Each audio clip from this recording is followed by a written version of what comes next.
Brasileiro preso na Califórnia relata drama no aguardo de transferência para o Brasil. Em Massachusetts, brasileira morre em acidente de carro e filha de 3 anos sobrevive. Polícia prende quadrilha que clonava cartões de crédito no Brasil para fazer compras na Flórida. Em New York City, brasileira de 10 anos desbanca 500 competidores e leva medalha de bronze em Olimpíada de Matemática. E a gente conta a história de um brasileirinho que começou a dançar balé em um projeto social e ganhou uma bolsa de estudos aqui no país. Mesmo com todas as dificuldades financeiras, a gente correu atrás para garantir estar aqui, né?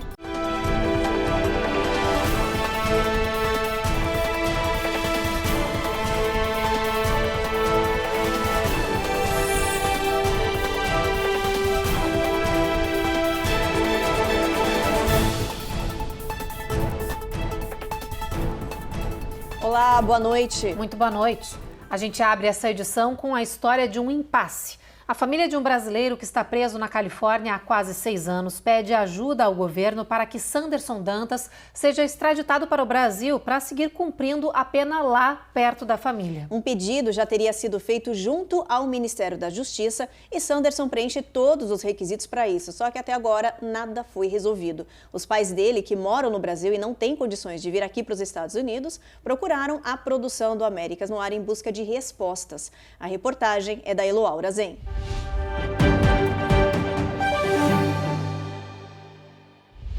A restrição da liberdade é uma prática prevista por lei. Já o completo isolamento social e emocional, não. É basicamente esta a base de argumentação que move a família Dantas a lutar pela transferência ativa do brasileiro Sanderson Dantas, preso desde 2017 na Califórnia. Embora alegue inocência, Sanderson, um lutador de jiu-jitsu, foi condenado a 25 anos de prisão pela morte do filho de 2 meses. O que nós buscamos não é extradição para um novo processo de julgamento no Brasil.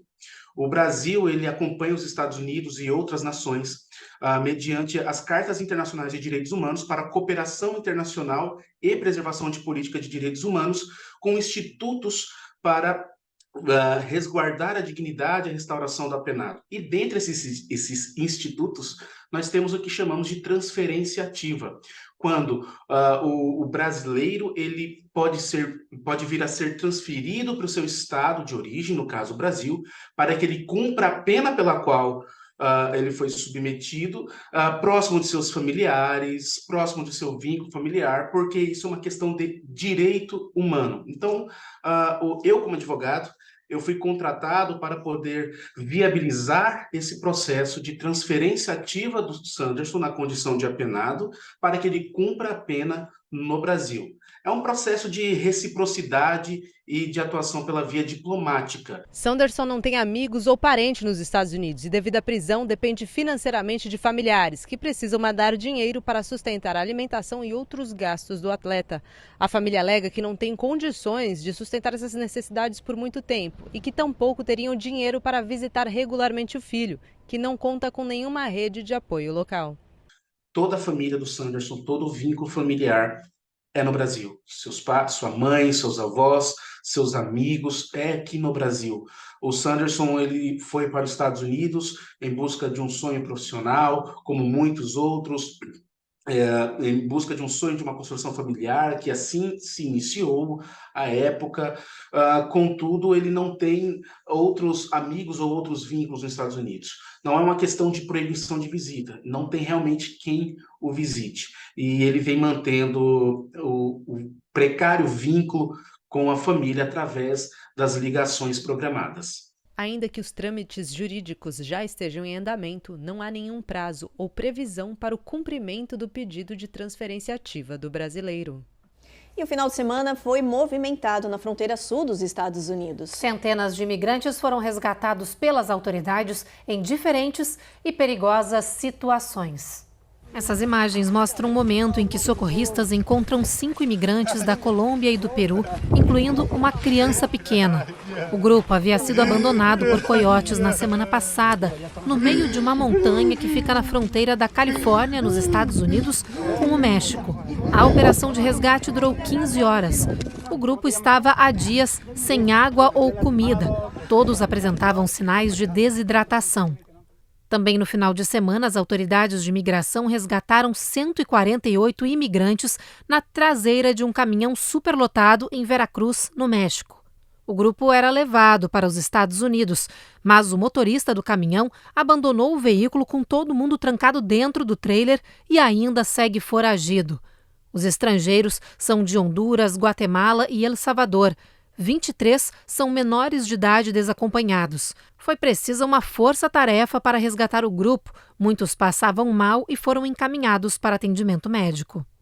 E acabou hoje o prazo dado pelo Departamento de Justiça dos Estados Unidos para que o Texas retire a nova barreira na fronteira sul. A gente está falando das boias gigantes que estão sendo instaladas nas águas do Rio Grande, aquela região que separa o Texas do México. Segundo a Justiça norte-americana, a barreira flutuante está sendo colocada na região de forma ilegal, sem autorização e em uma área federal. Além das violações federais, a administração Biden alega que as boias colocam pessoas e meio ambiente em risco. O governador do Texas, Greg Abbott, disse que vai manter as instalações e que levará o caso para a corte.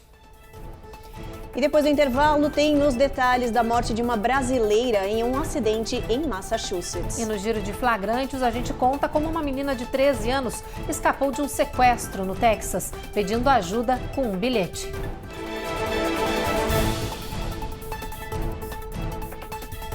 Américas no ar. Oferecimento Rejuve Chef. Melhore agora sua qualidade de vida.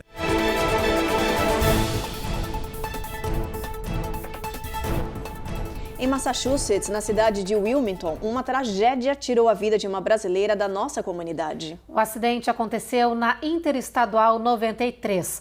Uma investigação que ainda está em andamento apontou que o carro da brasileira aquaplanou, rodou na pista e colidiu com uma picape. Nayara Luane Alfredo sofreu ferimentos graves com a colisão. Foi socorrida e levada para o hospital, mas não resistiu. Nayara, que era natural do estado de São Paulo, deixa uma filha de apenas 3 anos. A menina estaria no veículo na hora do acidente. Ela esteve no hospital, mas não corre risco de vida e já teria até recebido alta, ainda bem, segundo os familiares. Agora, os familiares que vivem no Brasil arrecadam fundos para arcar com o traslado do corpo que já foi liberado. Nesta semana, uma cerimônia de despedida deve acontecer em Massachusetts antes do corpo ir para o Brasil. E um menino de 2 anos morreu depois de ter contraído a ameba comedora de cérebro em Nevada. E a violência armada aqui nos Estados Unidos bateu um novo recorde. É hora do nosso giro de notícias. Desde o início do ano, já foram registrados no país 400 tiroteios em massa, segundo o Gun Violence Archive. Isso é mais da metade do total do ano passado. O recorde foi batido novamente neste final de semana, com 2 casos de troca de tiros. O primeiro em Houston, no Texas, e o segundo em Tampa, na Flórida. Um bilhete escrito "Me ajude" foi o que salvou uma menina de 13 anos sequestrada no Texas por um abusador de 61 anos. Enquanto o criminoso parou numa lavanderia na Califórnia, a menina aproveitou para pedir socorro com o bilhete na janela do carro. Pessoas que estavam no local chamaram a polícia e o homem foi preso em flagrante. Ele usou uma arma falsa para sequestrar e abusar da garota. Em Nevada, um menino de 2 anos morreu depois de ter sido contaminado com uma ameba conhecida por comer o cérebro. Autoridades acreditam que ele tenha contraído a ameba numa fonte termal natural, no condado de Lincoln. Uma investigação foi aberta para confirmar a contaminação e alertar as pessoas sobre os riscos. Negliry fowleri é uma infecção que afeta o cérebro e mata em 97% dos casos. Na contagem regressiva para a volta às aulas, a Flórida iniciou a famosa temporada de imposto zero. Isso significa que materiais escolares, roupas e até computadores vão estar livres de taxas. A Carla Marinho explica pra gente o quanto é esse desconto e também quanto tempo vai durar essa ótima notícia.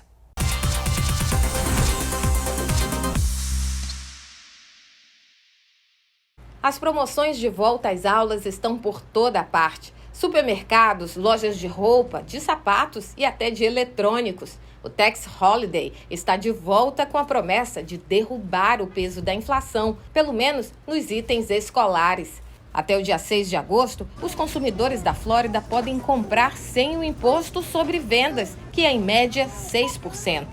Bom para Helena, que já definiu o destino do dinheiro que vai economizar com o imposto zero. Com o dinheiro que eu economizar, eu pretendo comprar um computador para estudar, para me ajudar na escola. Mas para economizar de verdade é preciso pesquisar e comparar os preços e ainda ficar atento à regra do feriado fiscal da Flórida, que estabelece isenção de imposto nos seguintes itens: roupas, calçados e acessórios que custam $100 ou menos por item. Materiais escolares que custam até $50. Brinquedos que auxiliam na aprendizagem, como quebra-cabeça, de até $30. PCs, laptops, monitores e outros acessórios relacionados a computadores que custam até $1.500. Lembrando que para esses itens, o uso precisa ser doméstico ou pessoal. Para facilitar a vida dos consumidores, as lojas separam seções exclusivas com os itens de volta às aulas e algumas ainda identificam os itens com o imposto zero. Quem não conseguir aproveitar o desconto agora pode esperar um pouco mais. É que até o início do calendário escolar, em agosto, os preços voltam a cair na tentativa de finalizar o estoque das lojas. Já o feriado livre de imposto volta só em janeiro, época de repor o estoque das crianças. Depois do intervalo, quadrilha clonava cartões de crédito de vítimas no Brasil para realizar compras aqui nos Estados Unidos. E a gente explica o porquê de empresas aéreas daqui do país estarem sendo obrigadas a pagar multas milionárias por questões de imigração.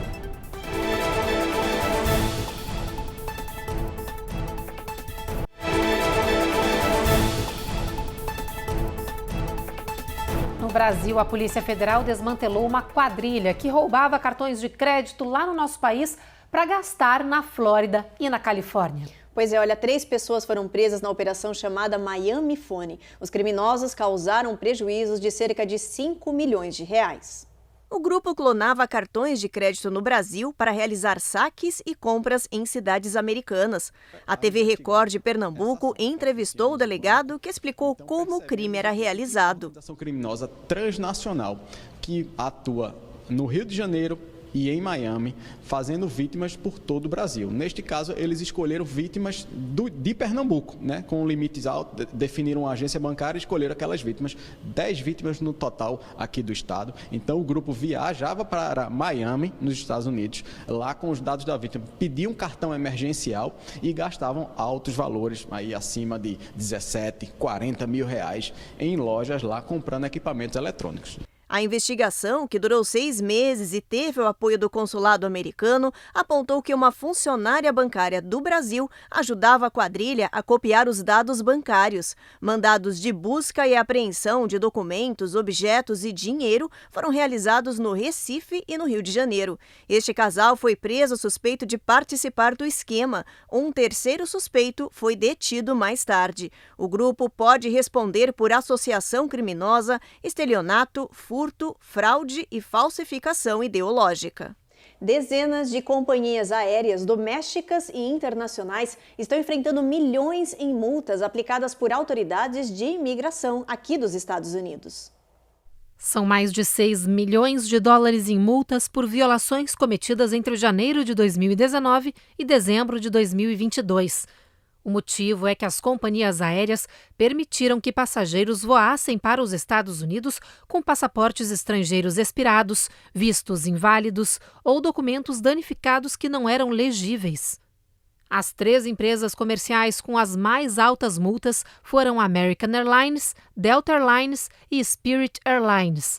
A American, uma das mais importantes do país, pagou sozinha mais de $1 milhão pelas penalidades.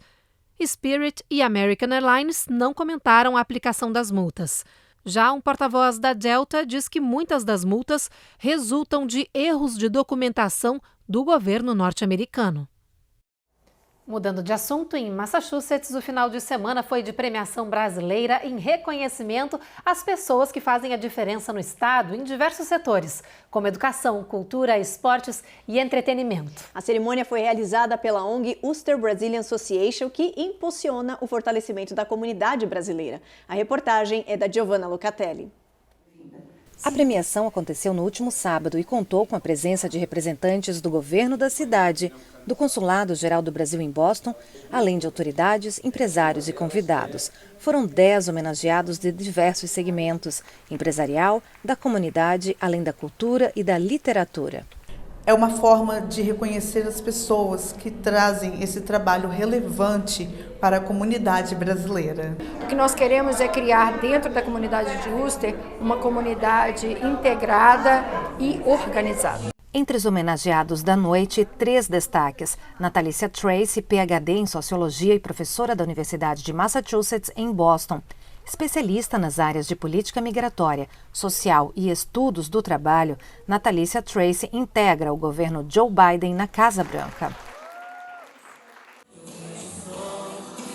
A cantora e compositora Marina Bittencourt também foi destaque. O grande destaque do WBA Awards 2023 foi para a campeã mundial de jiu-jitsu, Érica Paz, que veio do Brasil especialmente para receber o prêmio. Érica é especialista em segurança feminina e fundadora do Instituto de Defesa da Mulher, Érica Paz. Ela criou o programa Empoderadas, que tem sede no Rio de Janeiro com mais de 50 polos, atendendo a centenas de mulheres. O programa Empoderadas também está migrando para os Estados Unidos e conta com o apoio dos consulados de Nova York e Boston. Estar numa associação que tem responsabilidade com a vida das mulheres da sua comunidade, sem dúvida nenhuma, é uma grande gratidão para mim. Esse evento de hoje é um exemplo da pujança, da solidariedade e da capacidade de gerar riqueza da comunidade brasileira que migra para os Estados Unidos, especificamente aqui na região da Nova Inglaterra. Isso é uma maravilha constatar a força empreendedora dessa comunidade brasileira. Depois do intervalo, a gente conta a história de uma brasileira que subiu no pódio de uma Olimpíada de Matemática aqui nos Estados Unidos. E tem também a história de um brasileirinho que começou a dançar balé em um projeto social e ganhou uma bolsa de estudos aqui no país.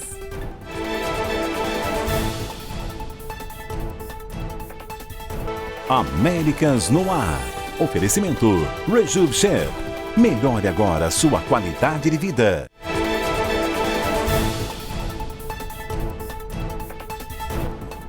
E o Brasil começou a Copa do Mundo Feminina com o pé direito e deu um show em campo contra a seleção do Panamá. E tudo com uma atuação impressionante da Ari Borges, que marcou 3 gols na partida e deu assistência para o 4º, marcado pela Bia Zanerato. Com 4-0, a nossa seleção larga agora na frente e lidera o Grupo F. Agora, depois dessa goleada, a equipe se prepara para o próximo embate. No sábado, gente, dia 29, tem a seleção da França pela frente, uma das favoritas do Mundial, além, claro, da nossa amarelinha. E agora a gente muda de assunto para falar do tempo, pessoal. Olha só, parece notícia repetida, mas não é. O país está mais uma vez sob alerta de uma nova onda de calor. Pelo menos 40 milhões de pessoas estão sob aviso de tempo quente excessivo. O calor extremo vai afetar o país da região oeste às planícies centrais, chegando à costa leste. É preciso mais atenção em estados como Texas, Flórida, Arizona, Califórnia e Nevada. Segundo os meteorologistas, esse calor forte vai se espalhar no meio da semana, até mesmo para as cidades de Illinois e Minnesota. E a gente já vai aproveitar e vai dar uma olhada nessa meteorologia. Vamos ver as máximas, as mínimas no nosso mapa, gente? Vamos lá para a previsão do tempo? Olha só, previsão de temporal para essa região de Boston, New York e Washington. Em Norfolk, máxima de 88 com pancadas de chuva. Na Flórida, tempo encoberto em Jacksonville e em Tampa, em Miami, trovoadas ao longo do dia com máxima de 93. Em Houston, o sol vai aparecer entre nuvens com 97 de máxima. Em San Antônio, olha, 101 de máxima e sol entre nuvens, mesmo assim bastante calor. El Paso, 104, um pouco mais quente, também sol entre nuvens, muito calor nessa região aí. Albuquerque, 101 graus, olha, também um tempo encoberto, mas, gente, o calor tá bastante alto nessa região. Olha, Phoenix, 116, recorde, hein? Vai ter tempestade ao longo do dia. Las Vegas, 111 e na Califórnia um tempo um pouquinho mais ameno. São Francisco, máxima de 70, mínima de 56. E a gente segue falando de tempo agora, né, Ruth? Com certeza. Olha, o Centro Nacional de Furacões anunciou hoje que Dom, que segue rumo ao Canadá, ganhou força no final de semana e virou um furacão. Só que hoje ele perdeu força e foi rebaixado para ciclone pós-tropical. não é mais considerado uma ameaça. Dom está com ventos de 45 milhas por hora. Mas olha, atenção, porque outras 2 tempestades se formaram no Atlântico, podem ganhar força nos próximos dias e pode ainda virar depressão tropical, essas 2 aí. Essas tormentas seguem avançando próximo ao Mar do Caribe. O Centro Nacional de Furacões está rastreando essas formações. Por enquanto, elas não são consideradas uma ameaça para nenhum território norte-americano. A gente muda de assunto de novo agora, porque o Brasil foi medalha de bronze num campeonato de matemática em New York City. A vitória destacou o valor do ensino no nosso país. E olha, foi uma aluna de 10 anos de uma escola pública quem conquistou aí o 3º lugar e, claro, fez história. Os detalhes com a Carolina Camargo. A entrada da bandeira brasileira com o hino nacional mostrou aos alunos que, apesar da pouca idade, a disputa tinha peso de gente grande. A Olimpíada Copérnicos de Matemática foi realizada em uma sala da Columbia University. Os brasileiros competiram contra 500 estudantes de 30 países. No final, a grande surpresa. A mineira Ana Beatriz Marques, de 10 anos, ficou em 3º lugar e levou a medalha de bronze. Essa brasileirinha que se destacou aqui em New York é da 5ª série da Escola Municipal Professor Cláudio Brandão, em Belo Horizonte. O feito dela foi considerado histórico para a escola e para a cidade, além de destacar o valor do ensino brasileiro. E aí a conquista da Aninha mostra o reconhecimento da escola pública, que a escola pública pode ter uma educação de qualidade. É muito orgulho para nós, professores de escola pública, ter esse reconhecimento. E a partir de agora é continuar estudando e preparar para as próximas etapas. Serão novas competições agora já em Houston, no Texas, onde nós iremos nos preparar para a Olimpíada de Ciências da Copérnicos. Ainda falando de talento brasileiro, dá uma olhada nessa história aqui. Um bailarino de 12 anos deu um dos maiores saltos da carreira dele. Saiu de um projeto social em Goiás e veio parar aqui nos Estados Unidos. Vinícius ganhou vários prêmios e agora foi um dos selecionados a dedo para um curso intensivo de verão na tradicional escola Miami City Ballet, que é uma das melhores do mundo.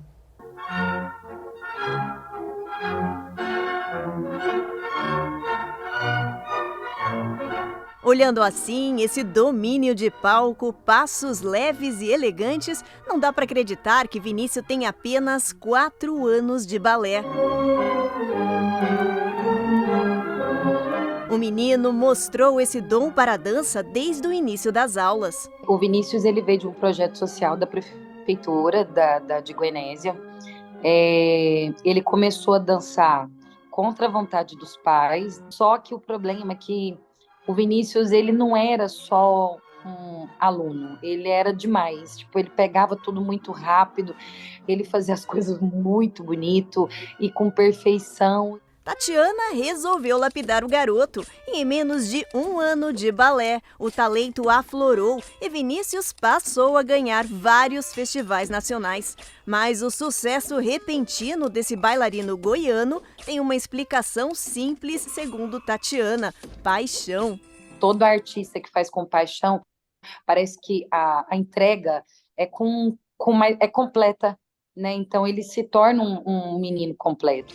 Esse dom chamou também a atenção de Alice Arja, uma brasileira que caça talentos do balé na América Latina e traz aqui para os Estados Unidos. Ele tem a alma, principalmente a alma brasileira, né? A alma que o latino tem, de se apresentar mais do que com o seu físico, mais do que com o seu conhecimento técnico, mas com o seu dom artístico, né? Com o amor, a paixão por aquilo que faz. Alice deu uma bolsa para um curso de verão intensivo de 2 semanas na escola Miami City Ballet para julho deste ano.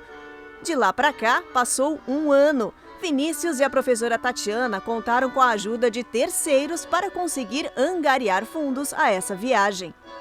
Foi marcante, porque mesmo com todas as dificuldades financeiras, a gente correu atrás para garantir eu estar aqui, né? Ter essa oportunidade incrível.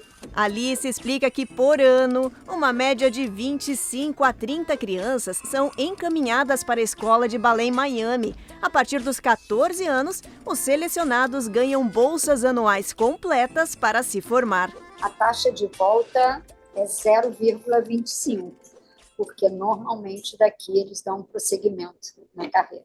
Essa é a primeira viagem internacional desse brasileirinho de apenas 12 anos. Ele jamais imaginou que saltaria tão rápido e tão longe. Aqui em Miami, essa é a rotina do pequeno bailarino: aprender e treinar todos os dias. Mas Vinícius se dedica com afinco, porque ele sabe exatamente onde quer chegar. Meu sonho é ser um bailarino profissional de uma companhia, né? E que, assim, se Deus escolher para mim estar aqui, vai ser aqui. Então, estou muito esperançoso. É muito trabalho, muito difícil, mas a gente sempre está lutando, né, para conquistar os nossos sonhos. Cada meta está sendo realizada com sucesso, graças a Deus.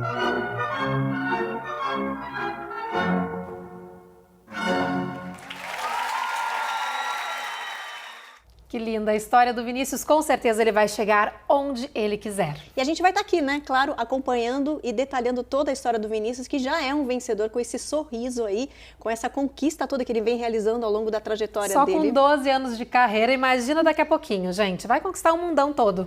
A gente vai estar acompanhando de pertinho, vamos lá. Com certeza. E é com essa história linda e inspiradora que a gente termina o Jornal Américas no Ar de hoje. E vocês ficam agora então com mais um capítulo da 8ª temporada da série Reis. Boa noite. Boa noite e até amanhã.